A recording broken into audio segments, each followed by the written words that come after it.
This is the second video presenting advice from the chairs, and here the focus is on the importance of having a good working relationship with the CEO, on identifying some of the personal attributes and skills that may be beneficial in the role of chair, and the need to understand your strengths and limitations in the role and how these may affect the board and the organisation.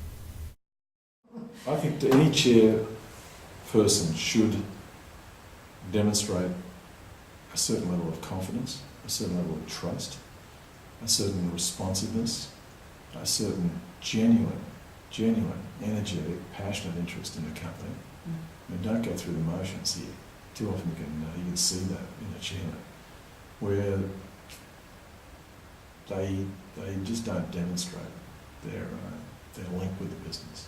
So you have to, any good chairman has to get to the CEO very quickly and ensure they work out how that relationship is going to function and what kind of expectations that the CEO and the chairman have of each other.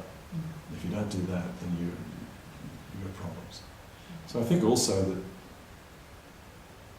the chairman has to be very clear with the CEO of, again, the role of the board that he or she sees and how he or she sees the effective functioning of the CEO in relation to that board as well.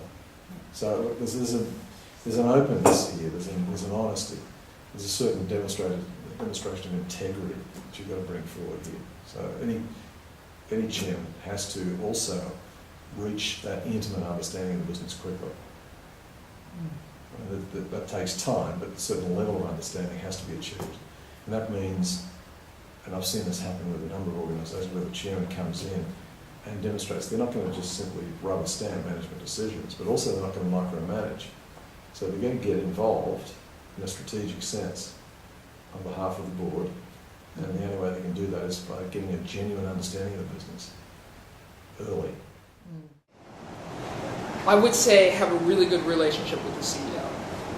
Know the CEO extremely well, because at the end of the day, they know the organization better than anyone else in the organization because they run it. And if you want real information and you want it to come to you in a way where it hasn't been edited, know the CEO, because they will tell you what's working, what's not working, and you'll get it in real time. And that gives you enough time to make actual decisions. The last thing you want to do is be in a position where you have to react rather than be able to plan. You need to be committed. You need to be committed to the organisation as such.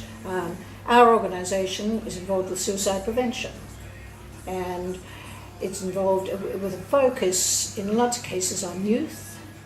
So therefore, the people who are involved in our committee have also that same focus and work in the youth sector. So we all work in areas, or have worked in paid employment, that is, within the youth sector and with people as such. So we're people orientated, and where therefore we want to change things. We want to make things better. We want to do things that will have an impact on the lives of the individuals within our community, whether it be young people, families, or older people. So you must be committed to what you're doing. It's not just a role that you take on because, oh yes, you've got a few hours spare, and it sounds nice and it might look good on CV, that sort of thing. You can't work on that basis. I don't think so effectively to achieve the outcomes that possibly the organisation needs to achieve. I think it's to be prepared to maintain some openness to the fact that you don't always have all of the right decisions, to make sure that you've identified some key support people, both within and without the organisation, so that at times where you're wanting a sounding board, I think, and sometimes it's appropriate for that to be within the organisation, and sometimes it's helpful for it not to be. I think that's a useful thing as well. I think as much as you can to promote that harmony amongst the board, but with appropriate tension, is, I think, the biggest challenge. Get to know your organisation, what it does, how it does it, why it does it. Be yourself, definitely. your style will be different to everyone else's style. So, you know, if you've had the benefit of being chaired by someone who is very good, you know, pick up those bits that you thought were good. If you've been chaired by someone who's not very good, then try and avoid those mistakes as well. And make sure you prepare. So be organised. I think we all have our own ways of doing things, and I think the chairperson has to have a presence that people can recognise who he is and who she is and how they go about doing things.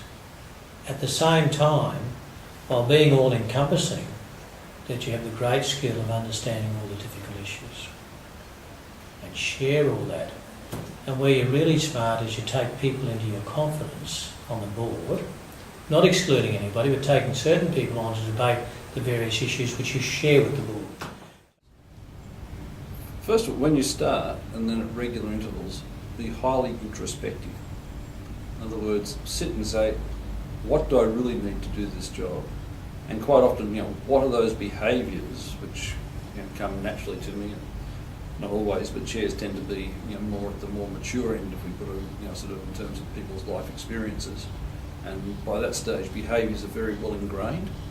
In other words, either people have learnt what works for them, or have decided it doesn't work, whether it works or not, I'm going to be like this.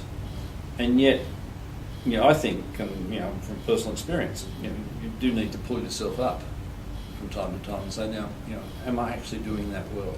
So if you like a sort of continual self-appraisal, and also getting fairly regular input from your fellow sort of board members, I think is one of the key things.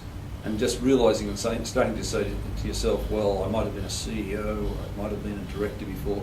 How is this going to be different? And not assuming that the sort of behaviours that brought you success in those other sorts of roles are going to also bring success as a chair. As you have heard, getting to know and forming an effective working relationship with the CEO is considered very important for the effective functioning of the chair and board.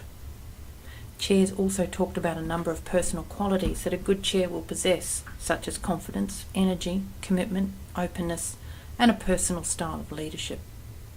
Finally, it was suggested that self-reflection is useful to evaluate how you are going in the role and to recognise when it might be in the best interests of the organisation for you to step down.